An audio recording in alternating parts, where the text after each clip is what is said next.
আপনারা বলেন তো, যতগুলা শায়েক আমাদের বাংলাদেশে আছে, এই শায়েকের মধ্যে কোন আন্দোলন আছে? এ কথা বল না কেন আছে? আমি তো মনে করি এই শায়েকেরা হয়তো শয়তানের কাছ থেকে কিছু পায়। একটা শালা ওই ইসলামী আন্দোলনের একটা কথাও কয় না। তোরে কথা কর না কেন ভাই? এই শায়েক কিন্তু বেশি দিন আগে থেকে শুরু হয়নি, এটা শুরু হচ্ছে বছর 15 আগে থেকে। আগে মৌলানা ছিল, হজরত মৌলানা ছিল, হঠাৎ এই শায়েক, এক শায়েক এক কথা বলছে, আর এক তাহেরি সেটা নিয়ে লেগে গেছে। এখন ফেসবুক খুলে দেখেন, ও রে বাবা রে, নবী কখন থেকে কি হলো, এই নিয়ে আমাদের বাংলাদেশের যুবকেরা মাথা শেষ। নামাজ পড়ে কি হবি রে? তাহেরি একটা কয়, আহমদুল্লাহ একটা কয়, কিরে তোর নামাজ পড়ে কি হবে, এই কথা তো কে বলো না, হুজুর ঠিক নাই কি?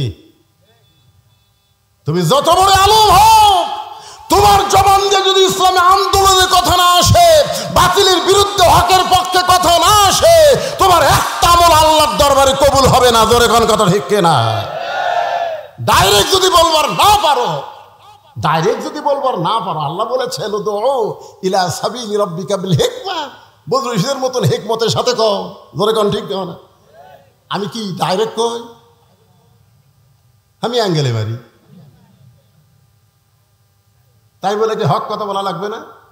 সবাই আমার সঙ্গে পড়েন, কুল জাল হক, পড়েন, কুল জাল হক ওয়া যাহাকাল বাতিল ইন্নাল বাতিলা কানা যাহুকা।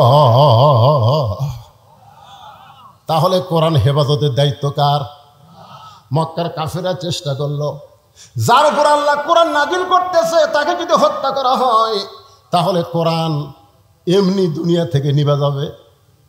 আল্লাহ নবীকে হত্যা করার পরিকল্পনা করলো, অর্থাৎ কোরআনকে দুনিয়া থেকে বিদায় করার পরিকল্পনা করলো। গভীর রাত্রে মক্কার 37টা গোত্রের 37 জন নেতা আল্লাহ নবীর বাড়ির চারিধার ঘেরাও করলো এই জিকিরকে হত্যা করার জন্যে। আসলে নবী হত্যা না, আল্লাহর কোরআনকে দুনিয়া থেকে নিপাত করার চেষ্টা করলো। আমার কথা কি বুঝবার পারতেছেন? আল্লাহ বললেন, হাবিব দীর্ঘ 13 বছর মক্কায় কলেমার দাওয়াত দিলেন, মুসলমানের সংখ্যা হলো মাত্র 320 জন। এইরকম দাওয়াত দেয় ইসলামের বিজয় সম্ভব না। ওরা যখন চাচ্ছে কোরআনকে নিপাত করতে, আপনাকে হত্যা করতে, আপনি গভীর রাত্রে মক্কা থেকে মদিনায় হিজরত করেন। ওই কাফেরদের চোখ ডাঙ্গায়া আল্লাহ নবী আবু বকরকে সঙ্গে করে মদিনায় চলে আসলেন। মাত্র 8 বছর পর আল্লাহ তাআলা যেই মক্কা থেকে নবীকে মদিনায় পাঠাইছিলেন, ওই মক্কা আবার বিজয় দিয়া দিলে। সবাই পড়েন আমার সঙ্গে, ইজা জা আনাসরুল্লাহি ওয়াল ফাতুহ ওয়া রাআইতান নাসা ইয়াদখুলুনা ফি দীনিল্লাহি আফওয়াজা ফাসাব্বিহ বিহামদি রাব্বিকা ওয়াস্তাগফির ইন্নাহু কানা তাওয়াবা। এখন আপনাদের কাছে আমার একটা প্রশ্ন, সে প্রশ্নটা হলো, আপনারা বলেন তো, মক্কায় রাসূল কত বছর কলেমার দাওয়াত দিছে? আচ্ছা, আপনারা কি আমার কথা বুঝবার পারতেছেন না, না রাগ করে উত্তর দিচ্ছেন না? কোনটা কথা কন না, কথাগুলি তো সব। 13 বছর দাওয়াত দিয়ে মুসলমানের সংখ্যা হলো মাত্র 320 জন। তার মধ্যে 17 জনকে ওরা মারাই পিটাই মারিছে। 320 জনের মধ্যে কয়জন মারছে? 17 জনকে ওরা পিটাই মারিছে পারে। তাহলে 13 বছরের আয় হলো 303 জন। এই 303টা আয় নিয়ে নবী হিজরত করলেন মদিনায়। মদিনায় 8 বছরে 10,000 সাহাবী নিয়ে মক্কা বিজয় হয়ে গেল। তাহলে 13 বছরে 320 জন আর 8 বছরে 10,000। কোন ইসলাম? মক্কার ইসলাম না মদিনার ইসলাম? কোনটা চান আপনারা? কথা কয় না। মক্কার ইসলাম খালি পিটন খাওয়া, আর মদিনার ইসলাম খালি পিটন খাওয়া না, মারবো। হ্যাঁ, আজকে বাংলাদেশে মক্কার ইসলাম চলতেছে খালি পিটন খাওয়ারটা। ধরে কোনো কথা ঠিক না, পিটন দেওয়ার ইসলাম নাই ভাই রে। যারা ইসলামে আন্দোলন করতেছে তারাও হেকমত অবলম্বন করতেছে। এই যে সামনে নির্বাচন, এক ঘন যায়নি, হেকমত হেকমত করতে করতে আমি এক ওয়াজে বলি, চোর আসে চুরি করতেছে আর ওই হেকমত অবলম্বন করছে, ইন্নাল্লাহ মা'আস সাবিরিন, ধৈর্যশীলদের সঙ্গে আল্লাহ আছে। এই কয়ে ধৈর্য ধারণ করতেছে, এদিকে চোর সব নিয়ে চলে গেছে। ওই হেকমতে আছে, ওই হেকমতে আছে।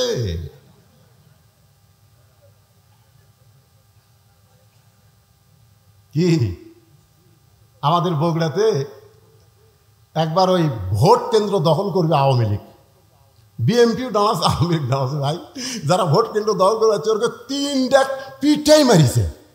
এই মারা মাত্র এক জায়গাত মরিছে, সঙ্গে সঙ্গে গোটা কাহার নন্দীগ্রাম আর কোনো গ্যাঞ্জাম নাই। কি বুঝতেছেন? সারা জীবন খালি 2 হাত তোলা দোয়া করবেন। আমার ওয়াজের মধ্যে আছে এই 2 হাত খালি দোয়া করার হাত না, লাঠি ধরারও হাত। জোরে কর কথা, ঠিক কথা কন না কেন?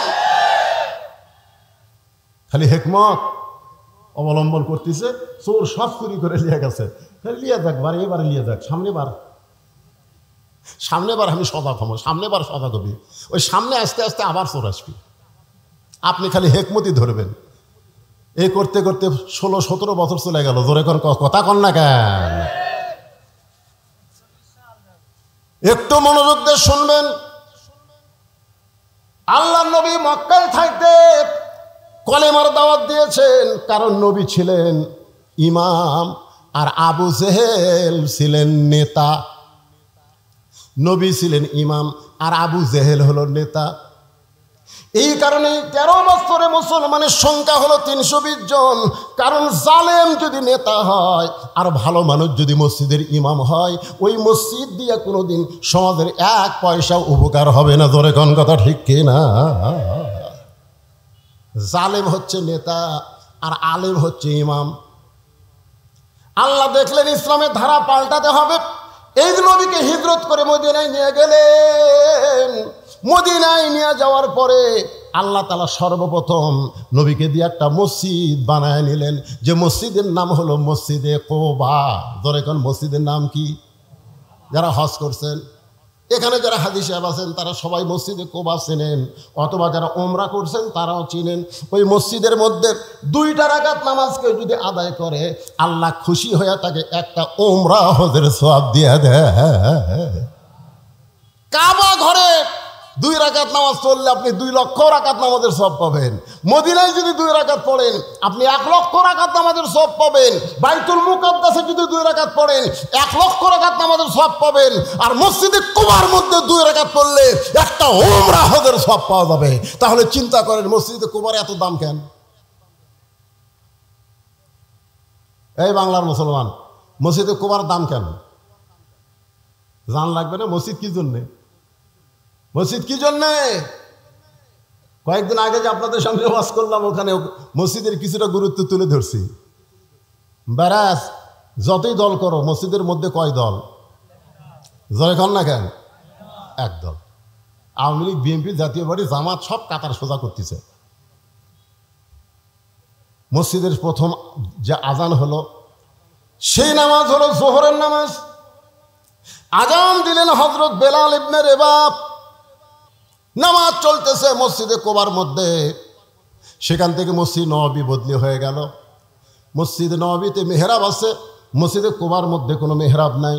যারা ঢুকছেন তারা বুঝতে পারবেন। মেহরাব হলো অস্ত্র রাখার জায়গা। মসজিদে কোবাতে অস্ত্রের ঘোষণা আসে নাই, মসজিদ নববীতে অস্ত্রের ঘোষণা আইছে। প্রথম যুদ্ধ হলো বদরের যুদ্ধ। সেই যুদ্ধটা হলো পবিত্র রমজান মাসে। জোরে কোন কি মাসে? পবিত্র রমজান মাসে। 311 জন সাহাবী হয়ে গেছে। 311 জন। জোরে বলেন কয়জন? এমন সময় 2টা ছোট বাচ্চা দৌড়ে নবীর কাছে এসে বলতেছে, ইয়া রাসূলুল্লাহ, আমরা 2 ভাই জিহাদের ময়দানে যাবার চাই। আল্লাহ রাসূল বললেন, জিহাদ কোনো ইয়ার কি মারার জায়গা না, তোমরা ছোট মানুষ, তোমরা যুদ্ধের কি বুঝবা? বলে, হুজুর আমরা জিহাদে যাব, নিয়ত করেছি। কারণ জিহাদের ময়দানে কেউ যদি শহীদ হয়ে যায়, আপনি বলেছেন শহীদের মৃত্যু একটা খুদি পিঁপড়া কাটার চাইতেও আযাব কম। মানে এক কথা আযাবই নেই। একটা খুদি পিঁপড়া যদি আপনার কামড় দেয়, আপনি এর চটকা দেন না? হুজুর আমরা শহীদ হবার চাই।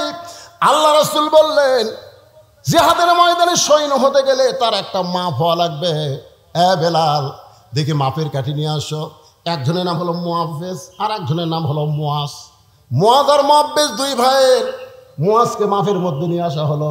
মাপে দেখা গেল 5 ফুট লম্বা হয়ে গেছে। আল্লাহ রাসূল বললেন মুয়াজ তুমি লম্বাই হলা 5 ফুট, তোমাকে জিহাদের ময়দানে যাওয়ার হুকুম দেওয়া হলো। মুআফেজ বলতেছে ইয়া রাসূলুল্লাহ ও লম্বা হবার পারে কিন্তু আমার চাইতে ওর শরীরে শক্তি কম। ওগো আল্লাহর নবী আপনি যদি আমাদের দুই ভাইকে কুস্তি লাগা দেন তাহলে দেখতে পারবেন লম্বা হলে কি হবে, ওর গাওয়াত কোনো শক্তি নাই।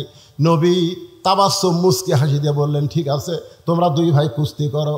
দুই ভাই যখন কুস্তি করতেছে ছোট ভাই মুআজকে কানে কানে বলে ভাই তুমি তো মাপে হয়েই গেছো ভাই, তোমার তার কোনো টেনশন নাই, কিন্তু এই কুস্তিতে তুমি একটু দুর্বল হয়ে আমার বুকের নিচে পড়ো, আমার বুকের নিচে পড়ে যাও, তাহলে আমি তোমার বুকের উপর থাকলে নবী আমাকেও যাওয়ার পারমিশন দিয়ে দিবে।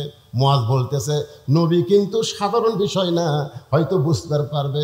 বলে ভাইজান বুঝবার পারবে না, তুমি একটু দুর্বল হয়ে নিচে থাকো, আমাকে একটু তোমার বুকের উপর উঠে দাও। মুআজ বলতেছে আমি পারবো না।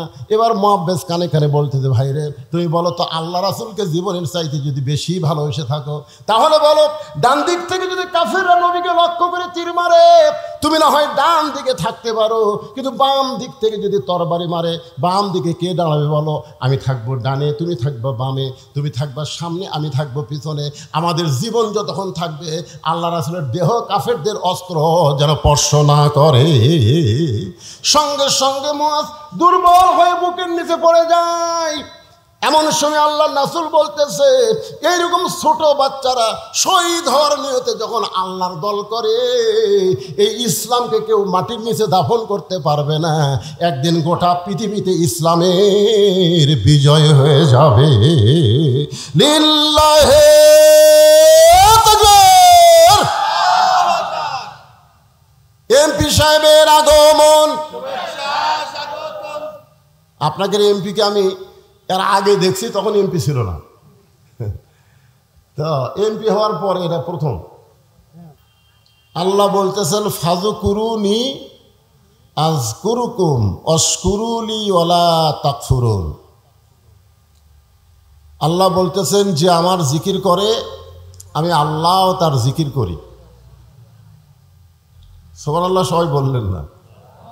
এটা কত বড় কথা দেখছেন, যে আল্লাহর জিকির করে আল্লাহও তার জিকির করেন, অথচ আপনারা জিকির করার সময় জবান বন্ধ করে রাখছিলেন। কোরআনের কোনো জায়গায় নাই যে নামাজ বেশি বেশি পড়ো, রোজা বেশি বেশি করো, হজ বেশি বেশি করো, যাকাত বেশি বেশি দাও, এগুলো কোরআনে নাই। সব কিছু নিয়ম অনুযায়ী করা লাগবে, জোরে কোন ঠিক কিনা? কিন্তু আল্লাহ কোরআনে বললেন জিকরান কাসীরা, বেশি বেশি করে জিকির করো। আপনারা মনে করলেন কলেমার জিকির করলেই কি না করলেই কি? এর আগে কয়েকদিন আগে পাশেই তো আমি বলে দিয়েছি, যে ব্যক্তি সারা জীবন পাপ করে কিন্তু মৃত্যুর সময় জবানে যদি জিকিরটা জারি রাখতে পারে, শুধুমাত্র জিকির করে মরে যাওয়ার কারণে আল্লাহ তার জীবনের সব গুনাহ মাফ করে দেয়। এখানে আল্লাহ বলতেছেন যে আমার জিকির করে আমিও তার জিকির করি। এই জিকির মানেটা কি? আগে মানে না জানলে আমরা তাফসির বুঝতে পারবো না। এখানে জিকির মানে হলো স্মরণ করা, জোরে কোন কি করা? এর সাথে কিন্তু বলা হয়েছে অশকুরুলি ওয়ালা তাকফুরুন। খুব খেয়াল করে শুনবেন। আল্লাহর একজন মস্ত বড় নবী ছিলেন, নাম হলো নূহ নবী। জোরে কোন নাম কি? একটু হোহা করেন রে বাবা, অসুস্থ মানুষ তো আমি। আপনারা কি আমাকে চিনেন না? কোন মানদার কোনো লোক কি আমাকে অচেনা আছে? আরে সরাসরি না দেখলে মোবাইলে তো আমাকে দেখেনি, দেখেন না তো হোহা একটু করেন। এখানে আমি আসলে মুখ কি আমি দেখাচ্ছি না? আরে আরো উপরে তুলবার চাইছিল। এটা দেখেন আমি কোথায়, মুখ কোথায়, এটা আছে কোথায়, মাইক কোথায় আর আমার মুখ কোথায়? দেখছেন মুখ কোন জায়গায় আর মাইক কোন জায়গায়? এটা আরো উপর তুলবার চাচ্ছে আমি বলে আমার কেউ দেখতে পাবে না। এটা যত উপরে তুলব দেখা যাবে। আরো ছাপটা দিলে তো মাইক থাকবে দাড়ির কাছে, কথা কেমনে শুনবেন? হ্যাঁ, একটু হা করেন। ওই নূহ নবী শুকনা জায়গায় একটা নৌকা তৈরি করতেছেন। জোরে বলেন, পৃথিবীতে সর্বপ্রথম যে যানবাহন তৈরি হয়েছে তার নাম কি? আরো জোরে, জোরসে বলুন। জোর হলো না, আরো জোরে।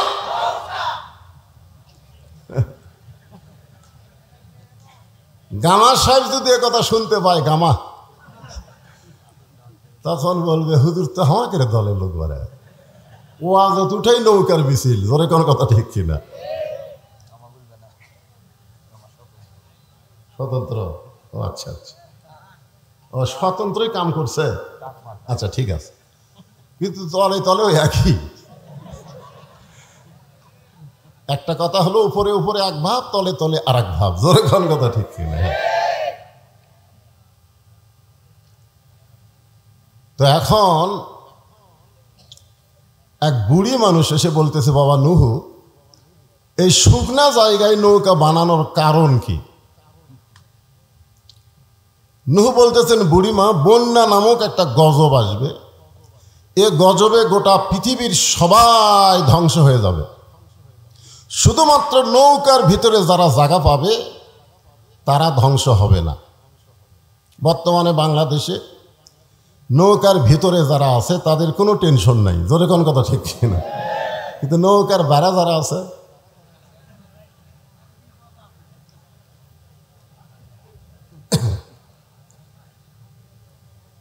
বুড়ি বলতেছেন, বাবা নূহ, এই ছোট্ট নৌকায় সবাই যদি উঠতে চায় বাঁচার জন্যে, এই নৌকার কি জায়গা হবে?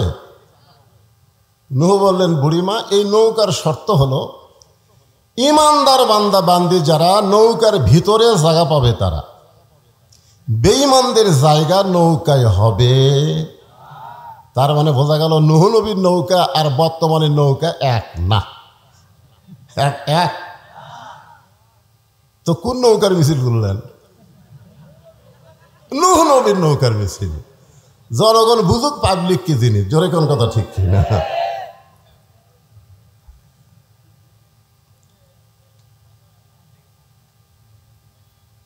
ইমানদার বান্দা বান্দি যারা নৌকার ভিতরে জায়গা পাবে তারা। সঙ্গে সঙ্গে বুড়ি বললেন, বাবা নূহ, আমি নৌকায় জায়গা নিবার চাই। নূহ বললেন, বুড়িমা, তাহলে আপনি পড়েন লা ইলাহা ইল্লাল্লাহু নূহু নবিয়ুল্লাহ। আচ্ছা, নূহ নবীর কলমা পড়তে আমাদের কোনো অসুবিধা আছে? এ লা ইলাহা ইল্লাল্লাহ পর্যন্ত সব নবীরই কলমা। ওই বাবা আদম থেকে আমাদের নবী পর্যন্ত সমস্ত নবীরাই লা ইলাহা ইল্লাল্লাহ। আপনারা যদি খ্রিস্টানক বলেন, খ্রিস্টানের লা ইলাহা ইল্লাল্লাহ ঈসা রুহুল্লাহ পর্যন্ত বলবে। যদি ইহুদি বলেন লা ইলাহা ইল্লাল্লাহ মুসা কালিমুল্লাহ পর্যন্ত বলবে। কিন্তু মুসলমানকে যদি বলেন, মুসলমান সব নবীকেই ভালোবাসে। জোরে কোন কথা ঠিক কিনা? ইহুদিরা মুসার পরে আর কোনো নবী মানে না, খ্রিস্টানেরা ঈসা নবীর পরে কোনো নবী মানে না, আর মুসলমানেরা মুহাম্মদ নবীর উম্মত হলেও সমস্ত নবীকে তারা সম্মান করে। জোরে কোন ঠিক কিনা? এই জন্য ইসলাম ধর্মে কোনো কৃপণতা। তাহলে সবাই একটু ঝাঁকি দিয়ে বলেন লা ইলাহা ইল্লাল্লাহু নূহু নবিয়ুল্লাহ। নূহ নবী বললেন, বুড়িমা, আপনার আর কোনো চিন্তা নাই। শোনালো বলেন, ইন্নাল্লাযীনা ক্বালু রাব্বুনাল্লাহু সুম্মা ইসতাকামু তাতানাজ্জালু আলাইহিমুল মালাইকা আল্লা তাখাফু ওয়া লা তাহজানু ওয়া আবশিরু বিল জান্নাহ। আল্লাহ কিন্তু আমাদেরকে আল্লাহ বলেছেন, নিশ্চয় যারা বলবে আল্লাহ আমার রব, এর প্রতি যারা অটল থাকবে, ইস্তেকাম থাকবে, তাতানাজ্জালু আলাইহিমুল মালাইকা, তাদের জন্য ফেরেশতার মাধ্যমে আল্লাহ খবর দিবেন, আল্লাহ তাখাফ, তোমাদের কোনো ভয় নাই, ওয়ালা তাহজান, তোমাদের কোনো চিন্তা নাই, ওয়া আবশিরু বিল জান্নাহ, বরং দুনিয়া থেকেই তোমরা জান্নাতের সুসংবাদ প্রাপ্ত হবে। নূহ বললেন, বুড়িমা আপনার আর কোনো চিন্তা নাই, বন্যা গজব যখন শুরু হবে তখন আপনার হাতটা ধরে আমি নৌকায় উঠায় নিব। সঙ্গে সঙ্গে বুড়ি বললেন, আলহামদুলিল্লাহ। নৌকায় হাত ধরে তুলবার চাইছে কে? জোরে এখন কে তুলবার চাইছে? আর বুড়ি প্রশংসা করলো কার? তাহলে আপনারা কি বুঝলেন? কোন নেতার প্রশংসা করা যাবে? কোন চামচা হওয়া যাবে? এখানে বুড়ির বলা দরকার ছিল, বাবা নূহ তুমি অত্যন্ত ভালো একজন মানুষ বাবা, ওই বিপদের দিনে তুমি আমাকে হাত ধরে নৌকায় উঠাবা, তুমি খুবই ভালো মানুষ। বুড়ি এখানে নূহ নবীর কোনো প্রশংসা করেনি। অশকুরুলি, প্রশংসা করতে হবে কার? আল্লাহ ছাড়া অন্য কারো প্রশংসা করা যাবে? অন্য কারো করলেই ওয়ালা তাকফুরুন। বন্যা গজব শুরু হয়ে গেল, গোটা পৃথিবীর পাহাড় পর্বত পর্যন্ত 40 দিন পানির তলে ডুবেছিল। এত পানি হিমালয় পর্বত পর্যন্ত ডুবে গেছে। অনেকে বলে গজব খালি এখনই হয়, গজব খালি এখন হয় না, আগেও হসে। কথা কন না কেন? পানির জন্য দোয়া কি আল্লাহ নবী করেনি? এই কথা কন করেনি? এইবারে পানির জন্য আমরা একটু নামাজ পড়া দোয়া করছি, অনেকে কয় হুজুরকে দোয়া আর আল্লাহ শুনতেছে না, শুনতেছে না। গতকাল পানি হয়নি, একটা বাতাস উঠছিল। আপনাকে মনে কি হয়েছে? আল্লাহ রে আমাকে মাহফিল আগামীকাল, আল্লাহ যেন পানি না দেয়। জোরে কোন কথা ঠিক কিনা? আমরা দোয়া করি পানি দাও, মাহফিল আর কয় না দে। যারা ধান কাটতেছে তারা কয় আল্লাহ আরো 15 দিন পর পানি দাও। আল্লাহ এখন কার দিকে যায় কোন? তো আল্লাহ পড়ে গেছে বেকায়দা। জোরে কোন কি কায়দা? এক লোক বলতেছে, হুজুর আপনারা যখন আদায় শুরু করছেন তখন আমার পাশের জমির লোক 2 মণ ধান দান করছে। আল্লাহ রাসূল বলেছেন, আস-সাদকাতুল বালা, দান সদকা করলে বালা মুসিবত হয় না। তো ঝড় ঝাপটা আসলে ওর জমির ধান বাঁচলে আমারটা বাঁচতি, তো আমাকে দেওয়া লাগবে কেন? কি দিল বারে ওয়াজ শুরু না করতে? আচ্ছা আচ্ছা ঠিক আছে, এটা ঠিক। আসসালামু আলাইকুম হুজুর, রুমালটা দিয়ে দেন। রুমাল মানে সব আদায় শেষ, খালি রুমালটা বাকি আছে। এই কয়েকদিন আগে যে ওয়াজ করলাম ওখানে আমি ওয়াজের আগে কিন্তু রুমাল দিয়েছিলাম, ঠিক কিনা বলেন? আজকেও কেবল সাইজ করে শুরু করতেছি। ইতিমধ্যে বললো, আচ্ছা রুমাল আলা কি রেডি আছে? কোথায় রুমাল পাটি কুটি? তাহলে রুমাল পাটি নেমে যাও। আর যারা আপনারা বসে আছেন পকেটের মধ্যে হাত ঢুকিয়ে দেয়া কিছু বের করে রুমালের মধ্যে দেন, ওই টাকাটা আপনার নামে আল্লাহ জান্নাতের ব্যাংকে অ্যাকাউন্ট করে দিবে। যাই যা পারবেন আল্লাহর রাস্তায় দিয়ে দেন। ওই যে রুমাল পাটি আল্লাহর রাস্তায় দিয়ে দেন। আমার মায়েদের মধ্যেও রেডি আছে তো? আচ্ছা ঠিক আছে। মহিলারাই তো? আচ্ছা, আমার মায়েদের মধ্যে মহিলারা আদায় করবে। গতকাল যেখানে আমার মাহফিল, গত রাত্রে আপনারা ইউটিউবে হয়তো দেখতে পাবেন, মহিলাদের মধ্যে আদায় করবার গেছে, যায় শুনে মহিলাকে আদায় শেষ। তো কে আদায় করলো? মানে কমিটির লোক যাওয়ার আগে কমিটি যারা গাঁজাখোর, হিরোইনখোর, ইয়াবাখোর, ওরা আদায় করে লিয়ে আউট। গত রাতের মাহফিল।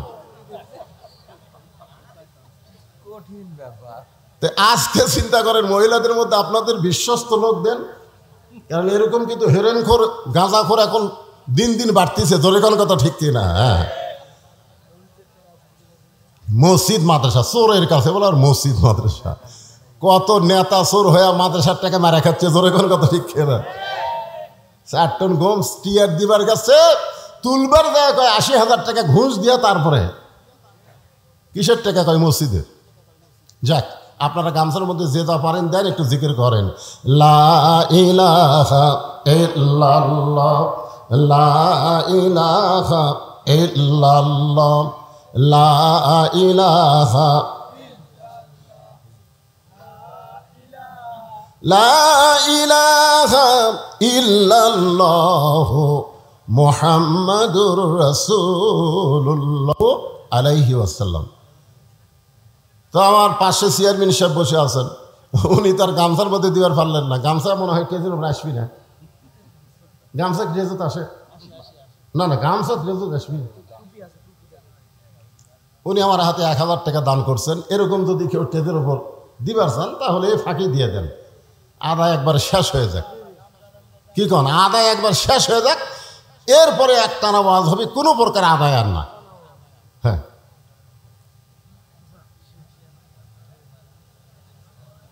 এই তো মাশাআল্লাহ, একজন আর 100 টাকা দান করছে। আল্লাহ দানকে কবুল করেন।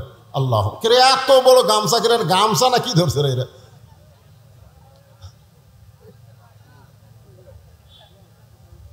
হ্যাঁ, সবাই একটু মহব্বতে জিকির করেন বাজান, সবাই অন্যদিকে মন না দিয়ে আল্লাহর দিকে খেয়াল করে জিকির করেন। লা ইলাহা ইল্লাল্লাহ লা ইলাহা ইল্লাল্লাহ লা ইলাহা ইল্লাল্লাহ লা ইলাহা ইল্লাল্লাহ লা ইলাহা লা ইলাহা ইল্লাল্লাহ। চাঁদ সূরজ আর গ্রহ তারা আল্লাহ নামের পাগল পারা। চাঁদ সূরজ আর গ্রহ তারা আল্লাহ নামের পাগল পারা। আমার আল্লাহ নামের এতই দয়া, আল্লাহ নামের এতই মায়া, লুকিয়ে রাখছেন হে আল্লাহ। লা ইলাহা ইল্লাল্লাহ লা ইলাহা লা ইলাহা ইল্লাল্লাহ মুহাম্মাদুর রাসূলুল্লাহ সাল্লাল্লাহু আলাইহি ওয়াসাল্লাম। পৃথিবীর সমস্ত পাহাড় পর্বত একাধারে 40 দিন পর্যন্ত পানির নিচে। 40 দিন পর পানি যখন নিচে নেমে গেল, আস্তে আস্তে পানি শুকে যাচ্ছে। নূহ নবীর নৌকা যদি পর্বতে এসে ভিড়ে গেল। আল্লাহ ডাকতে বলে, নূহ খবর কি? নূহ বলতেছে আলহামদুলিল্লাহ। আল্লাহ কয় নূহ খবর কি? নূহ বলতেছে কি? আলহামদুলিল্লাহ। আল্লাহ বলে নূহ কি খবর? নূহ বলতেছে আল্লাহ নৌকার ভিতরে যারা জীবিত আছে তারা, আর নৌকার বাহিরে যারা ধ্বংস হয়েছে তারা। আপনারা কি বুঝলেন? নৌকার ভিতরে যারা কি রক্ষা পাইছে তারা, নিরাপদ আছে তারা, নৌকার বাহিরে যারা ধ্বংস হয়েছে তারা। আল্লাহ ডাক দেবেন নূহরে তাহলে এই বুড়িটার খবর কি? নূহ বলতেছে আল্লাহ আমার মনই নেই। এখন কি নাই দেখছেন? কঠিন বিপদ যখন আসে তখন একটা নবী পর্যন্ত ভুলে যায়। আপনারা বলেন তো হাসরের ময়দানের বিপদ সহজ না কঠিন? তাহলে ওই বিপদে পীর সাহেব মুরিদও খেয়াল থবি? আপনার এখন থবে? কতকগুলা বলে না আমার কোনো টেনশন নাই, পীর ধরছি। নূহ নবী বলতেছে আল্লাহ আমার মনই নাই। আল্লাহ বলে নূহ তাহলে বুড়ির খবর কি? নূহ বলতেছে সবাই যখন ধ্বংস হয়ে গেছে নৌকার বাহিরে, বুড়িটাও ধ্বংস হয়ে গেছে। আল্লাহ বলে নূহ আজগুবি কোনো কথা বলা যাবে না, কথা বলতে গেলে তদন্ত করে কথা বলতে হবে। সুবহানাল্লাহ। কম আজগুবি, আমাদের বাংলাদেশে আমরা আজগুবি কথা বলি। আজগুবি যে কোনো কথা আপনি বলবেন, কথা তদন্ত করে বলার দরকার আছে না নাই? জোরে কেন আছে? কথা কেন আছে না নাই? আজকে আমাদের বাংলাদেশে অনেক বিষয় আমরা কোনো তদন্ত করি না, বিনা তদন্তে আমরা রিপোর্ট দেই। আজকে যারা কোরআনের মাহফিল এসেছেন, তদন্ত বিষয়টা একটু মনোযোগ দিয়ে খেয়াল করবেন। আল্লাহ বলে, নূহ আজগুবি কোনো কথা বলা যাবে না, তদন্ত করো। নূহ নবী তদন্ত করতে এসে দেখে বুড়ি তো দূরের কথা, বুড়ির বাড়িটাও পর্যন্ত কিছুই হয় নাই। পাহাড়ের উপরে বাড়ি চলে গেল, আর একটা ঝুবড়ি বাড়ি, সেই বাড়িটাই কিছু হলো না। নূহ ডাক দিলেন, বুড়িমা। সঙ্গে সঙ্গে বুড়ি টোপলা নিয়ে হাজির। নূহ বলতেছে, বুড়িমা টোপলা কেন? বুড়ি বলতেছে, আগে থেকেই সাইজ হয়ে আছি, তুমি কখন ডাক দিবে আর গজব যখন আসবে তখন টোপলা সামাল করতে আমার দেরি হবে, সেদিন আগে থেকেই সাইজ। আল্লাহ বলতেছেন, ইয়া আইয়ুহাল্লাযীনা আমানুত্তাকুল্লাহা হাক্কা তুকাতিহি ওয়া লা তামুতুন্না ইল্লা ওয়া আনতুম মুসলিমুন। আল্লাহ বলতেছেন, মুসলমান না হয়ে মরো না। আমরা কখন মরবো কেউ জানি? এই জোরে এখন কেউ জানি? তাহলে আমরা যদি না জানি কখন মৃত্যু হবে, তাহলে মুসলমান আমাদের হওয়ার জন্যে আমরা টোপলা বান্দার মতন কি ঈমান আমল ঠিক রাখছি? আপনারা কি মনে করতেছেন? বর্তমান যে পরিবেশ বাংলাদেশে চলতেছে, এই পরিবেশে এখন যদি আজরাইল আমাকে জান কবজ করবার আসে, আমরা কি করব? ও বাবা রে, মারে, ও বাবা আজরাইল রে। একটা গজলেতে আছে, এবারের মতন ফিরে যাও রে আজরাইল, মিনতি করিয়া কই তোমারে। নূহ বললেন, বুড়িমা বন্যা গজব শেষ হয়ে গেছে, বন্যা গজব শেষ হয়ে গেছে। সুবহানাল্লাহ হবেন না? ও বুড়িমা, তোমার কথা আমার মনেই নাই, তোমার কথা আমার মনেই নাই, বন্যা গজব শেষ। আমি শুধু তোমার কাছে জানতে চাই, গোটা দুনিয়ার সব কিছু ধ্বংস হয়ে গেল, তোমার ঝুবড়ি বাড়ি আর তোমার কিছুই হলো না। বুড়ি মুস্কি মুস্কি হাসে আর বলে, নূহ রে, আমি যখন আল্লাহর প্রতি ঈমান গ্রহণ করেছি তখন ঈমান আমাকে বলে দিয়েছে, দুনিয়ার সবাই তোমাকে ভুলে যাইতে পারে কিন্তু আল্লাহ তোমাকে কোনোদিন ভুলবে না। আমাদের সবাই সবাইকে ভুলে যেতে পারবে, কিন্তু একজনই আমাদের ভুলবে না। তিনি কে? আরো জোরে বলেন, তিনি কে? তাহলে আমরা জিকির করব কার? ঠিক আছে, ইমান ঠিক আছে তো? কি মনে হচ্ছে কার জিকির হবে? চড়ে করে পরে বসে আছে আমাদের জাতির পিতা, বাবা আজর রশি ধরে টানতেছে, নিচে নমরুদের আগুনের চুলা দাউ দাউ করে জ্বলতেছে। ফেরেশতা জিবরাইল এসে সালাম দিয়ে বলে, ওগো আল্লাহর নবী ইব্রাহিম, আপনি যে হারে কাঁদতেছেন, আপনার কান্না দেখে আমার দরদ হয়ে গেল। আপনি যদি চান, আল্লাহ আমাকে 600 পাখা দান করছে। জোরে কোন কয়শো?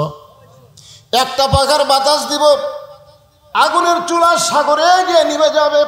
যদি আপনি চান, আপনার কান্না দেখে আমার দরদ হয়। ইব্রাহিম বলে, জিবরাইল, আমি একটা বারও নমরুদের আগুনের চুলার দিকে তাকাই নাই। তাহলে কাঁদতেছেন কেন? বলে, কান্দার কারণ হলো আমার জন্ম দেওয়া বাপ, আমার জন্ম দেওয়া বাপ রশি ধরে টানতেছে আমাকে আগুনে ফেলে দেওয়ার জন্য। সন্তান যখন বিপদে পড়ে, বাবা তখন সন্তানকে সাহায্য করে। জোরে কোন কথা ঠিক কিনা? আর ভাগ্যগুণ আমি এমন একটা বাবার সন্তান, যেই বাবা আমাকে নমরুদের চুলার মধ্যে, আগুনের মধ্যে ফেলে দেওয়ার জন্য রশি টানতেছে। আপনারা বলেন তো, ইব্রাহিম নবীর বাবা মানুষটাকে ভালো না খারাপ? জোরে কোন, ভালো না খারাপ? আর আমাকের বাপ,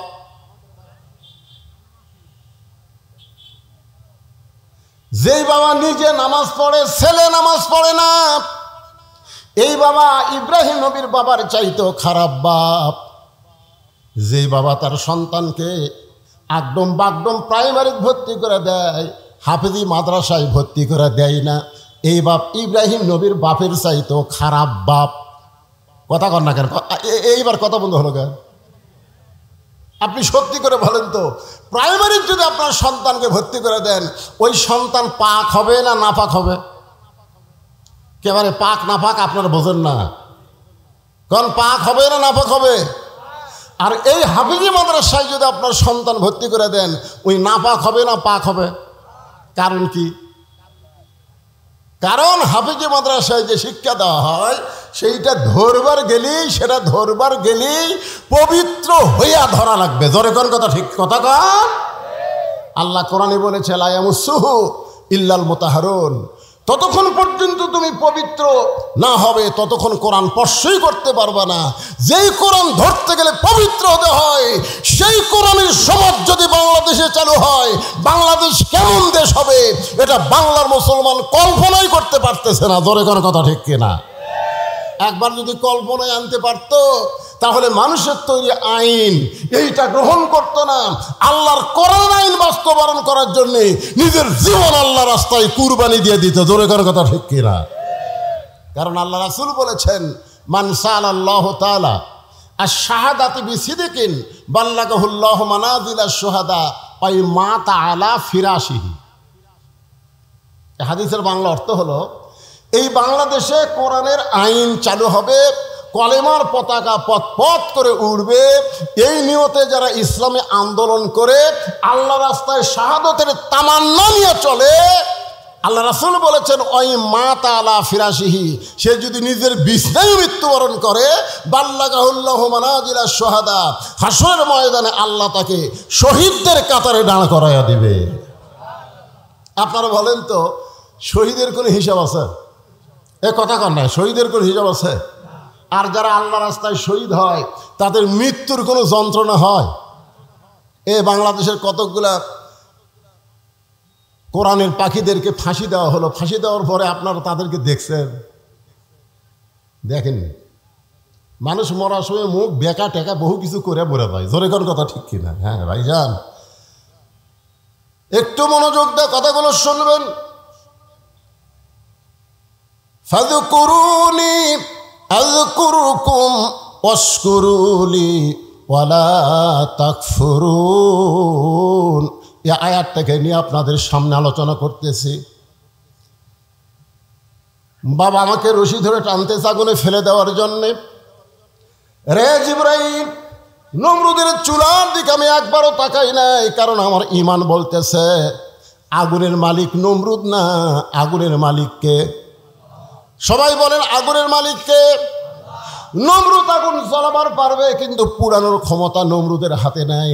হাসবি আল্লাহু, পড়েন হাসবি আল্লাহু নিমাল ওয়াকিল অনিমাল মৌলা অনিমান নাসির। আল্লাহু আকবার কর না আপনারা, কি কথা রে ভাই? আমি শুনলাম এলাকাত নাকি কোরআনের দলের লোক বেশি, আর কোরআনের আয়াত তেলাওয়াত হয়, আল্লাহু আকবার কয় না। বাংলাদেশে বড় বড় দল যেগুলো আছে, যাকে আমরা বড় বড় দল বলি, এই বড় বড় দলের মধ্যে আল্লাহু আকবার নাই। জোরে কোন কথা, ঠিক কথা কর না কেন? হ্যাঁ, ওরকে বহু মিছিল আমরা শুনছি, জীবনে কোনোদিন আল্লাহু আকবার শুনছেন? যদি কেউ ভুল করে আল্লাহু আকবার দেয়, ইচ্ছা করে তো দিবি না, ভুল করে যদি দেয় ও ঘাট ধরে বার করে দিবি। কিন্তু আমাদের দলের তো এই স্লোগান নাই। তা আপনারা কি সেই দলের মানুষ? তো কোরআনের আয়াত শুনলে ঈমান বাড়ে না কমে? একই কথা কয়দিন শুনবে? আল্লাহর কোরআনের আয়াত তাকে শোনেন, দেখি আপনাকে ঈমান কি বোঝে। ইন্নামাল মুমিনুনা আল্লাযীনা ইযা যুকিরাল্লাহু ওয়াজিলাত কুলুবুহুম ওয়া ইযা তুলিয়াত আলাইহিম আয়াতুহু জাদাতুহুম ঈমানা ওয়া আলা রাব্বিহিম ইয়াতাওয়াক্কালুন। আল্লাহ কয়, ইব্রাহিম তোমার ঈমানের যে পাওয়ার, নমরুদের আগুনের সেই পাওয়ারই নেই। তোমার ঈমানের পাওয়ারের কাছে আগুনের পাওয়ার ঠান্ডা হয়ে গেল। আমি আল্লাহ ঘোষণা করলাম, কুল্লা ইয়া নারু কুনি বারদাও ওয়া সালামান আলা ইব্রাহিম। আগুনের চুলার উপরে ইব্রাহিম নবী স্মরণ করছে কাকে? জিকির করছে কার? আল্লাহকে। আসমানে ভুলে গেছে নাকি? আসমান থেকে আগুনকে শান্তিদায়ক বানায় দিল। আমরা সে আল্লাহর জিকির করব। এখন জিকির সম্পর্কে কোরআনে একটা আয়াত আপনাদের সামনে বলতেছি, দেখেন। আল্লাহ বলতেছেন, ইন্না নাহনু নাযালনা যিকরা ওয়া ইন্না লাহু লাহাফিজুন। এই আয়াতের মধ্যে কি বলা হচ্ছে? ইন্না নাহনু নাযালনা যিকরা। আপনারা বলেন তো, এই আয়াতে জিকির মানে কি? হ্যাঁ, দুই একজন কনকে, বাদ বাকি লোক কি বোবা নাকি? বোবা। তাহলে প্রথম আয়াতে জিকির মানে স্মরণ, এই আয়াতে জিকির মানে কোরআন। তাহলে কোরআনকে আল্লাহ জিকির হিসাবে নাজিল করেছে। এই কোরআন হেফাজতের দায়িত্ব দুনিয়ার কোনো মানুষের হাতে রাখে নাই। কোরআন হেফাজতের দায়িত্ব কার? আল্লাহ যদি ঠান্ডা বাতাস দেয়, আপনাদের কোনো অসুবিধা থেকে ভাইরা? আমি তো বৈশাখ মাসের মাহফিলে আমি বলে দিই, এই যে উপরে যে কাপড় টাঙ্গাইনি, এই যে কাপড়, আমি এই সপ্তাহে যে কয়টা মাহফিল করছি, এই খালি আজগাড্ডার উপর কাপড় দেখতেছি। বক্তা বসে থাকবে, এরই থাকবে কাপড়, আর এই জায়গা খালি লাঠি পুতবি আর আলোর বাতি দিবি। সামান্য বাতাস ওটা কাপড় যদি ছেড়ে, এখন এরা করে হাঁ করে এই টাকা দাও, মাঝে সাথে আদায়ের টাকা ওরকম দিতে চাস। কারণ বৈশাখ মাসের বাতাস তো আক্কেল নাই, ধরে কোনো কথা ঠিক কিনা, ভিতরে ঘুরবি দেয়, ফাঁকা দিয়ে তুলে যায়। বাতাস হোক, যে আবহাওয়া গরম আবহাওয়া হয়েছে, একটু বাতাস হোক। আপনার উপর দিক না তাকায়া এই কালো মানুষের দিকে একটু তাকায় থাকেন, অসুস্থতা নিয়ে আলোচনা করতে যে ভাইজান, একটু মনোযোগ দিয়ে শুনবেন। তাহলে এখানে জিকির মানে কি? ইন্না, আরেকবার কই, আয়াতটা কই, তাহলে বুঝতে পারবেন। ইন্না নাহনু নাযালনা যিকরা ওয়া ইন্না লাহু লাহাফিজুন। এখানে জিকির মানে আপনার সবাই এক বাক্যে বলেন কোরআন, জোরে বলেন। এই কোরআন হেফাজতের দায়িত্ব কার?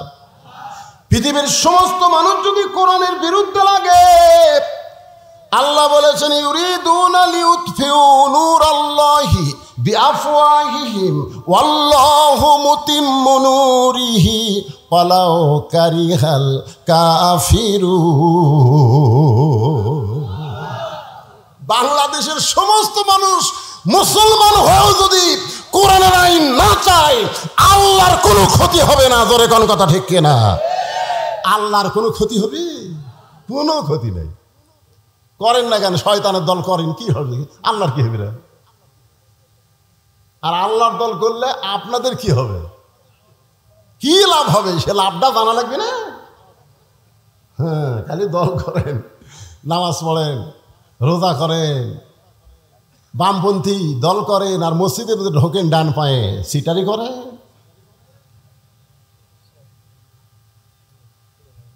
শোনেন, প্রথম একটা আয়াত নাজিল হলো, রাসূল তখন মদিনায় নামাজ পড়াচ্ছেন। আয়াতটা নামাজের মধ্যে আল্লাহ তাআলা রাসূলের উপর নাজিল করলেন, নামাজের ভিতরেই আল্লাহ ওহী নাজিল করলো। আয়াতটা হলো, ইয়া আইয়ুহান নাবিয়্যু হারজিল মুমিনিনা আলাল কিতাল। আমার আগে সাফি ওয়াজ করলো না, সাফি খালি না, বাংলাদেশের অধিকাংশ বক্তারা এই ভুলটা করে। বলে মুনাফিক সর্দার হলো আব্দুল্লাহ ইবনে উবাই। আব্দুল্লাহ ইবনে উবাই হলো একজন সাহাবী। আব্দুল্লাহ ইবনে উবাই হলো একজন সাহাবী। উবাইয়ের বেটা আব্দুল্লাহ, উনি আব্দুল্লাহ ভালো মানুষ, কিন্তু উবাই ইবনে খলফ, যিনি মুনাফিকের সর্দার, তার নাম হলো উবাই ইবনে খলফ। জোরেকার নাম কি? আর এক জায়গাতে আছে উবাই ইবনে সলুল। হ্যাঁ, উবাই ইবনে সলুল না, উবাই ইবনে খলফ। আর আব্দুল্লাহ ইবনে উবাই একজন সাহাবী। আর আমরা একটা সাহাবী খেলে মুনাফিক বলে যাচ্ছি। আমার কথা কি বুঝতে পারছেন? হ্যাঁ। তো উবাই ইবনে খলফ সামনে কাতারে নামাজ পড়ে, টুপি ঠিক, দাড়ি ঠিক, জুব্বা ঠিক, পাগড়িও ঠিক। এখানে আবু বকর রাদিয়াল্লাহর পাশে নামাজ পড়ে। আয়াত যখন নামাজের মধ্যে নবীর উপর নাজিল হলো, তখন নবী নামাজের সালাম ফিরায় সাহাবীর দিকে মুখ করলেন, মুখ করে বললেন, সাহাবীরা, আল্লাহ পাক একটা আয়াত আজকে নামাজের মধ্যে আমার উপর নাজিল করেছে। সাহাবীরা তো আশ্চর্য হয়ে বললেন, হুজুর, আল্লাহ কি আয়াত নাজিল করলো আপনি আমাদের বলেন। আল্লাহ নবী বললেন, তাহলে সাইদ হয়ে তোমরা শোনো, এই আয়াতটা হলো সাইদ হওয়ার আয়াত। জোরে কোন, কি হওয়া? সাইদ হওয়া। খালি জামাতবদ্ধভাবে নামাজ পড়লে হবে না, কাতার সোজা করে নামাজ পড়লে হবে না, জামাতবদ্ধভাবে কাফের বেঈমানদের বিরুদ্ধে অস্ত্র ধারণ করা লাগবে। কারণ মক্কার কাফেরেরা যে কোনো সময় মদিনা আক্রমণ করতে পারে, আর মদিনা আক্রমণ করলে ইন্নাল্লাহা মা'আস সাবিরিন, ধৈর্যশীলদের সঙ্গে আল্লাহ আছে। আজকে আমাদের গোটা বাংলাদেশ ভারত আক্রমণ করেছে, প্রতিবেশী ভারত আমাদের গোটা বাংলাদেশ আক্রমণ করেছে। আপনারা বলতেছেন, হুজুর কি দিয়ে আক্রমণ করলো? ভারত তো আমাকে সাহায্যকারী, ভারত আমাকে প্রতিবেশী। আপনি জানেন না, ভারত অস্ত্রর চাইতো মারাত্মক অস্ত্র দিয়া আমাদের বাংলাদেশকে আক্রমণ করে আমাদের ঘরের বউ পর করে দিছে। কথা কন না কেন ভাই? আপনাকে গ্রামতকে ডিসেল লাইন নাই? আপনি যাই আজকে ভোগ কবেন যে বলছিস এত ওয়াজ শুনিস, অমুক ভক্তের এত ওয়াজ শুনিস, পর্দার এত ওয়াজ শুনিস, আজ থেকে ভারতের 2টা চ্যানেল বাদ দিবি, স্টার জলসার জি বাংলা, এই 2 চ্যানেল দেখা হবে না। খালি এই কথা কবেন, দেখবেন তো বউ আপনার পক্ষে আছে না চ্যানেলের পক্ষে গেছে। আপনি খালি এটা খেয়াল করবেন। শোনেন, মেয়ে মানুষকে যদি দখল করে, মরদ মানুষ দখল হতে কোনো দেরি নাই, কারণ মেয়া দিয়েই বাংলাদেশ চলতেছে। তোর কোন কথা ঠিক কিনা ভাই? কিভাবে দেখছেন? ভারত আমাকে যুদ্ধ করা লাগবে কে রে? এমনভাবে মাল দিয়ে দিচ্ছে আমাদের ছেলেমেয়েকে, যুবকদেরকে, যুবকগুলা সব নষ্ট হয়ে গেছে। একটু মনোযোগ দিয়ে কথাগুলো শুনবেন। যদি মক্কা মদিনা আক্রমণ করে, দোয়া দরুদ দিয়া মদিনা রক্ষা করা যাবে না। ওই কাফের বেঈমানদের বিরুদ্ধে অস্ত্র ধারণ করা লাগবে, যুদ্ধ করা লাগবে। সুবহানাল্লাহ। সমস্ত সাহাবীরা বলতেছে, হুজুর আমরা এক পায়ে রাজি। কারণ আল্লাহ যখন বলেছে অন্যায়ের বিরুদ্ধে যুদ্ধ করতে আমরা এক পায়ে রাজি। কিন্তু উবাই ইবনে খালদ, ও সামনে কাতারে টুপিওয়ালা দাড়িওয়ালা, ও নবীর কাছে গিয়ে বলতেছে, হুজুর এইটা না গন্ডগোলের আয়াত? আপনারা বলেন তো, ইসলামী আন্দোলনের আয়াত এটা কি গন্ডগোলের আয়াত? কথা কন না কেন, এটা কি গন্ডগোলের আয়াত?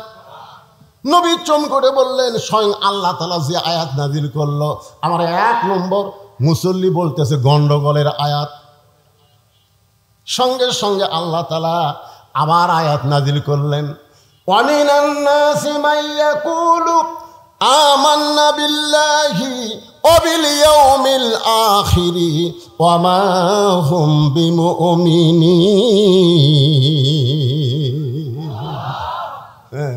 মানুষের মধ্যে অনেক টুপিওয়ালা, দাড়িওয়ালা, জুব্বাওয়ালা, নামাজিওয়ালা থাকবে। আল্লাহ বিশ্বাস করবে, আখিরাত বিশ্বাস করবে। আল্লাহ বলেছে ওরা মুমিনই না, ওরা মুমিন নয়, ওরা হলো মুনাফিক। বাংলাদেশে আল্লাহর কোরআন দিয়ে চলুক, এই নিয়ত যদি কারো অন্তরে না থাকে, ওর একটা ইবাদত আল্লাহর দরবারে কবুল হবে না। জোরে কোন কথা ঠিক কিনা? আপনারা বলেন তো, যতগুলা শায়েখ আমাদের বাংলাদেশে আছে, এই শায়েখের মধ্যে কোন আন্দোলন আছে? এ কথা বল না কেন আছে? আমি তো মনে করি এই শায়েখেরা হয়তো শয়তানের কাছ থেকে কিছু পায়। একটা শালা ওই ইসলামী আন্দোলনের একটা কথাও কয় না। তোর কথা কন না কেন ভাই? এই শায়েখ কিন্তু বেশি দিন আগে থেকে শুরু হয়নি, এটা শুরু হচ্ছে বছর 15 আগে থেকে। আগে মৌলানা ছিল, হজরত মৌলানা ছিল, হঠাৎ এই শায়েখ, এক শায়েখ এক কথা বলছে, আর এক তাহেরি সেটা নিয়ে লেগে গেছে। এখন ফেসবুক খুলে দেখেন, ও রে বাবা রে, নবী কখন থেকে কি হলো, এই নিয়ে আমাদের বাংলাদেশের যুবকেরা মাথা শেষ। নামাজ পড়ে কি হবি রে? তাহেরি একটা কয়, আহমদুল্লাহ একটা কয়, কিরে তোর নামাজ পড়ে কি হবে? এই কথা তো কে বলো না, হুজুর ঠিক নাই কি? তুমি যত বড় আলেম হও, তোমার জবান দিয়ে যদি ইসলামী আন্দোলনের কথা না আসে, বাতিলের বিরুদ্ধে হকের পক্ষে কথা না আসে, তোমার একটা আমল আল্লাহর দরবারে কবুল হবে না। জোরে কোন কথা ঠিক কিনা? ডাইরেক্ট যদি বলবার না পারো, আল্লাহ বলেছেন উদউ ইলা সাবিলি রাব্বিকা বিল হিকমা, বদরুশদের মতন হিকমতের সাথে কও। জোরে কোন ঠিক না? আমি কি ডাইরেক্ট কই? আমি অ্যাঙ্গেলে মারি। তাই বলে কি হক কথা বলা লাগবে না? সবাই আমার সঙ্গে পড়েন, কুল জাল হক। পড়েন, কুল জাল হক ওয়া যাহাকাল বাতিল ইন্নাল বাতিলা কানা যাহুকা। তাহলে কোরআন হেফাজতের দায়িত্ব কার? মক্কার কাফেররা চেষ্টা করলো, যার উপর আল্লাহ কোরআন নাজিল করতেছে তাকে যদি হত্যা করা হয়, তাহলে কোরআন এমনি দুনিয়া থেকে নিভে যাবে। আল্লাহ নবীকে হত্যা করার পরিকল্পনা করলো, অর্থাৎ কোরআনকে দুনিয়া থেকে বিদায় করার পরিকল্পনা করলো। গভীর রাত্রে মক্কার 37টা গোত্রের 37 জন নেতা আল্লাহ নবীর বাড়ির চারিধার ঘেরাও করলো এই জিকিরকে হত্যা করার জন্যে। আসলে নবী হত্যা না, আল্লাহর কোরআনকে দুনিয়া থেকে নিপাত করার চেষ্টা করলো। আমার কথা কি বুঝবার পারতেছেন? আল্লাহ বললেন, হাবিব দীর্ঘ 13 বছর মক্কায় কলেমার দাওয়াত দিলেন, মুসলমানের সংখ্যা হলো মাত্র 320 জন। এইরকম দাওয়াত দেয় ইসলামের বিজয় সম্ভব না। ওরা যখন চাচ্ছে কোরআনকে নিপাত করতে, আপনাকে হত্যা করতে, আপনি গভীর রাত্রে মক্কা থেকে মদিনায় হিজরত করেন। ওই কাফেরদের চোখ ডাঙ্গায়া আল্লাহ নবী আবু বকরকে সঙ্গে করে মদিনায় চলে আসলেন। মাত্র 8 বছর পর আল্লাহ তাআলা যেই মক্কা থেকে নবীকে মদিনায় পাঠাইছিলেন, ওই মক্কা আবার বিজয় দিয়া দিলে। সবাই পড়েন আমার সঙ্গে, ইজা জা আনাসরুল্লাহি ওয়াল ফাতুহ ওয়া রাআইতান নাসা ইয়াদখুলুনা ফি দীনিল্লাহি আফওয়াজা ফাসাব্বিহ বিহামদি রাব্বিকা ওয়াস্তাগফির ইন্নাহু কানা তাওয়াবা। এখন আপনাদের কাছে আমার একটা প্রশ্ন, সে প্রশ্নটা হলো, আপনারা বলেন তো, মক্কায় রাসূল কত বছর কলেমার দাওয়াত দিছে? আচ্ছা, আপনারা কি আমার কথা বুঝবার পারতেছেন না, না রাগ করে উত্তর দিচ্ছেন না? কোনটা? তো কথা কন না, কথা কোনই তো সওয়াব। 13 বছর দাওয়াত দিয়ে মুসলমানের সংখ্যা হলো মাত্র 320 জন। তার মধ্যে 17 জনকে ওরা মারাই পিটাই মারিছে। 320 জনের মধ্যে কয়জন মারছে? 17 জনকে ওরা পিটাই মারিছে পারে। তাহলে 13 বছরের আয় হলো 303 জন। এই 303টা আয় নিয়ে নবী হিজরত করলেন মদিনায়। মদিনায় 8 বছরে 10,000 সাহাবী নিয়ে মক্কা বিজয় হয়ে গেল। তাহলে 13 বছরে 320 জন আর 8 বছরে 10,000। কোন ইসলাম? মক্কার ইসলাম না মদিনার ইসলাম? কোনটা চান আপনারা? কথা কয় না। মক্কার ইসলাম খালি পিটন খাওয়া, আর মদিনার ইসলাম খালি পিটন খাওয়া না, মারবো।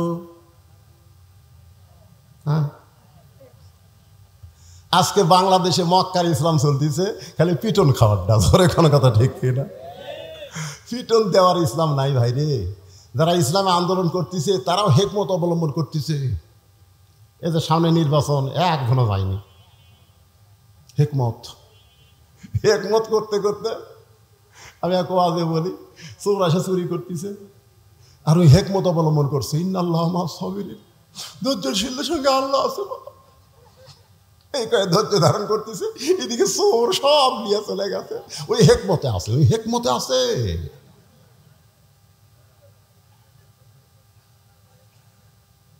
কি আমাদের বগুড়াতে একবার ওই ভোট কেন্দ্র দখল করবে আওয়ামী লীগ, বিএনপিও ডানাস, আওয়ামী লীগ ডানাস। ভাই যারা ভোট কেন্দ্র দখল করে যাচ্ছে ওকে 3টা পিটাই মারিছে। এই মারা মাত্র 1 জায়গাত মরিছে, সঙ্গে সঙ্গে গোটা কাহার নন্দীগ্রাম আর কোনো গ্যাঞ্জাম নাই। কি বুঝতেছেন? সারা জীবন খালি দুই হাত করে দোয়া করবেন। আমার ওয়াজের মধ্যে আছে এই দুই হাত খালি দোয়া করার হাত না, লাঠি ধরারও হাত। জোরে কর কথা, ঠিক কথা কন না কেন? খালি হেকমত অবলম্বন করতেছে, চোর সব চুরি করে লিয়ে গেছে, লিয়ে যাক বার, এবারে লিয়ে যাক, সামনেবার আমি সজাগ হবো, সামনেবার সজাগ হবি। ওই সামনে আসতে আসতে আবার চোর আসবি। আপনি খালি হেকমতি ধরবেন। এই করতে করতে 16-17 বছর চলে গেল। জোরে কর কথা কন না কেন? একটু মনোযোগ দিয়ে শুনবেন।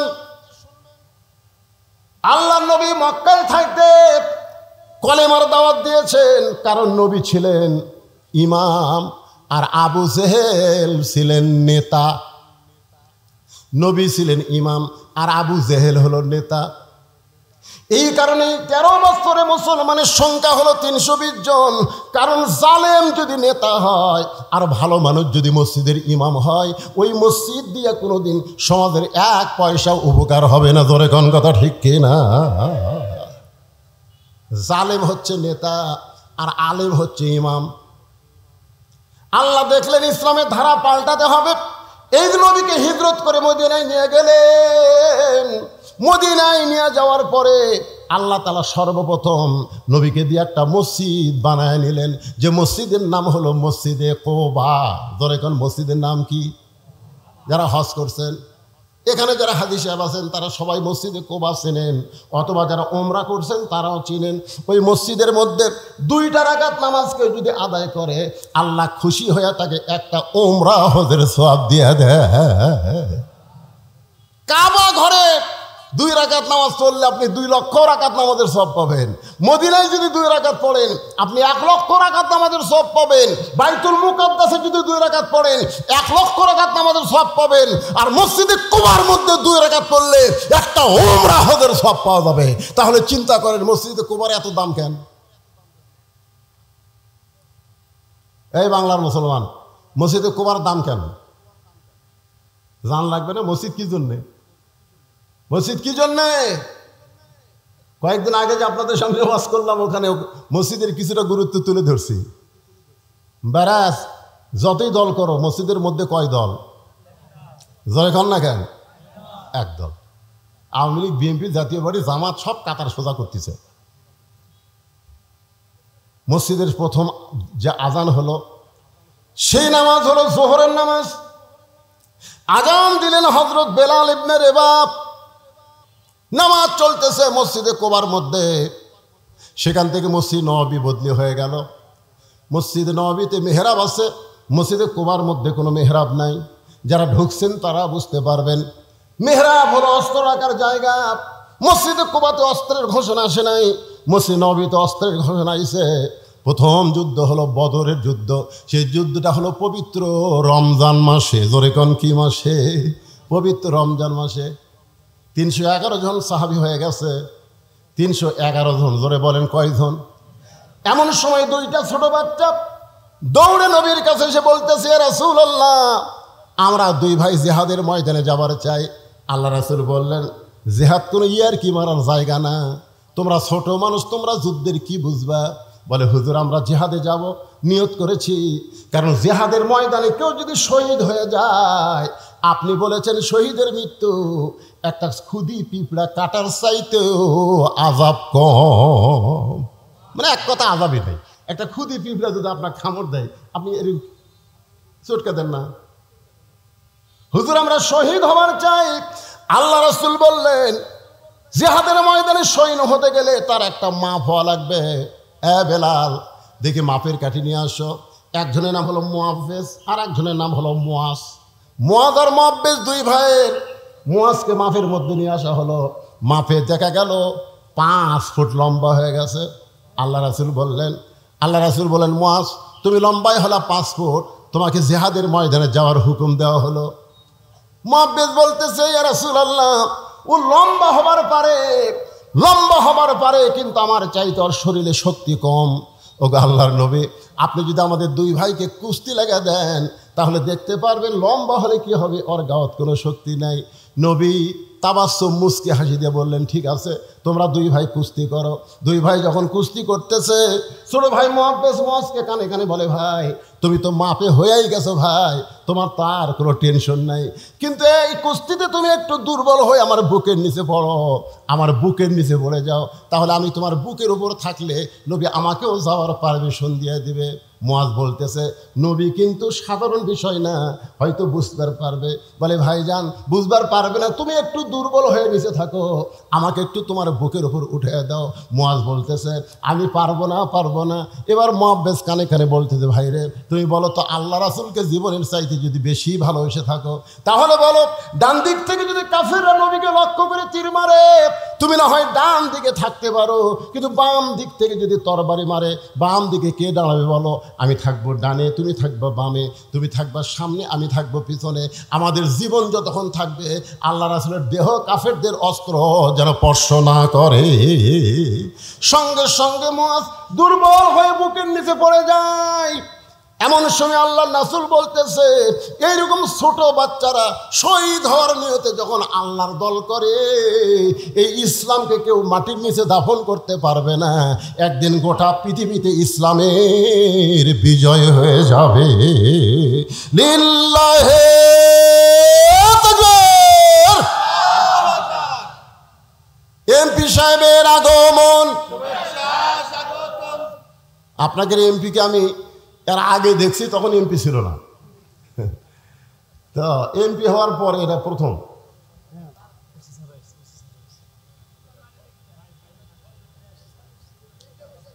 মান্দা থানার অফিসার ইনচার্জ সাহেবের আগমন। সবাই বলেন শুভেচ্ছা, স্বাগতম। আরে ভাই এখন আসেন, উপর আসেন। না না না, এমনি অনেক রাত হয়ে গেছে, আসেন আসেন আসেন।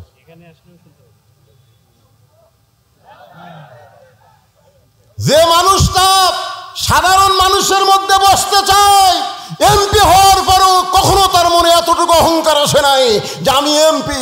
তার মন বলতেছে আমি জনগণের সেবক। জোরে কোনো কথা ঠিক কিনা? এর আগে আমিও ভিডিওতে দেখেছি, এরকম একটা মাহফিলে আমার ভাই মঞ্চের সামনে বসে আছেন, এমপি সাহেব বসে আছেন। এখন আপনারা তো কাম তো অকাম করছেন, সভাপতি পর্যন্ত চেয়ার দেননি। এখন এক চেয়ার দিয়ে থাকেন টেজের ওপর, এটা কেমন হয়? না না শোনেন, আমি কই ওই দিকে কয়েকটা প্লাস্টিকের চেয়ার তো দেখা যাবে, আনা যাবে না, যেহেতু আনা যাবে না।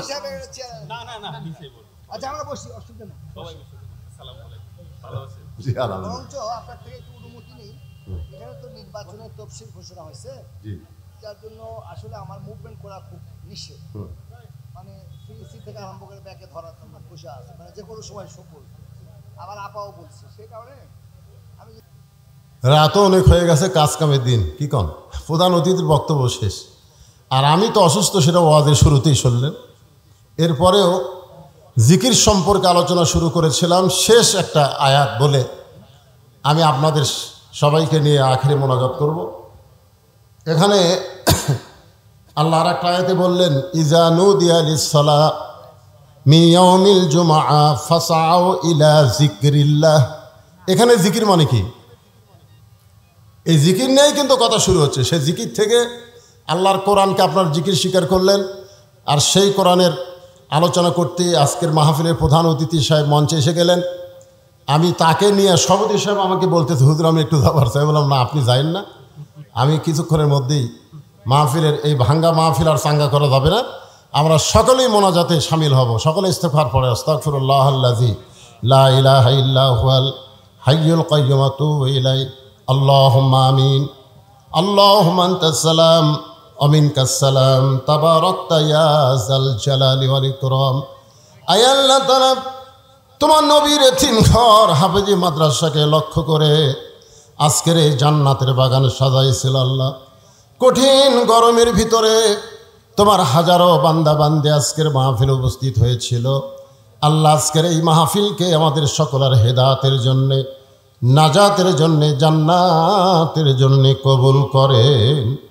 এই মাহফিলের শুরু থেকে শেষ পর্যন্ত যত আলোচনা হয়েছে আল্লাহ যদি কোনো ভুল হয় মাফ করে দেন, জাহাদিয়া মঞ্জুর করেন। সোনার মদিনায় নবী পাকের রওজা মোবারকে আল্লাহ কবুল করে নেন। তামাম আম্বিয়ায়ে কেরাম, আসহাবে কেরাম, তাবিঈনে কেরাম, তামাম পৃথিবীর মাটির নিচে যত মুমিন মুমিনা শুয়ে আছে আল্লাহ সকলের আরওয়াহ ফরে হাদিয়া কবুল করেন। আমরা যারা হাত তুলেছি আমাদের জনম দুঃখনী মা বাবা যাদের কবরে চলে গেছে আল্লাহ মা বাবার কবরকে জান্নাতের টুকরা বানিয়ে দিন।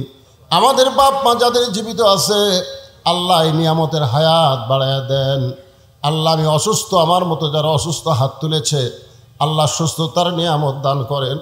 ফিলিস্তিনের মুসলমানকে আল্লাহ আপনি বিজয় দেন। ফিলিস্তিনের মুসলমান নিজের জন্য যুদ্ধ করে না, তোমার বাইতুল মুকাদ্দাসকে রক্ষা করার জন্য যুদ্ধ করে। আল্লাহ বাইতুল্লাহ তুমি আবাবিল পাখি দিয়া আব্রাহা বাদশাকে ধ্বংস করে দিলে, তোমারই বাইতুল মুকাদ্দাসকে হেফাজত করার জন্য আল্লাহ তুমি মুসলমানদেরকে বিজয়, ফিলিস্তিন মুসলমানদের হেফাজত করো। যারা জীবন দিয়েছে তাদেরকে শাহাদতের মর্যাদা দান করো। যারা আহত অবস্থায় আছে হাসপাতালে তাদেরকে সুস্থতার নিয়ামত দিয়ে দাও।